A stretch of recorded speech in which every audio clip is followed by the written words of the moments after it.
buongiorno e ben ritrovati con l'informazione flash di New Sicilia. Queste le notizie più importanti della mattina. In apertura il caldo di questi giorni che sta portando i suoi effetti e la Sicilia sta bruciando nuovamente facendo un tuffo nella recentissima stagione estiva.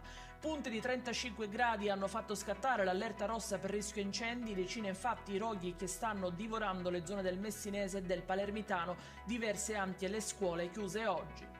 Incidente sul lavoro a Palermo dove ieri un operaio di 50 anni è morto a seguito di una caduta da un'impalcatura. L'uomo stava lavorando in un cantiere di via Ugo La Malfa quando un braccio meccanico lo avrebbe colpito. La CISL di Palermo e Trapani si dice indignata e scoraggiata. Incidente mortale ieri sera nel Ragusano tra Santa Croce Camerina e Scoglitti. Si sono scontrate due auto, ad avere la peggio una donna morta sul colpo, ferite altre 4 persone tra cui una bambina di 10 anni. Avrebbe tentato di dar vita a un incendio boschivo nella zona di Patti. Un dipendente comunale di Librizzi nel Messinese addetto all'acquedotto ed operaio manutentore. L'uomo è stato arrestato e posto ai domiciliari.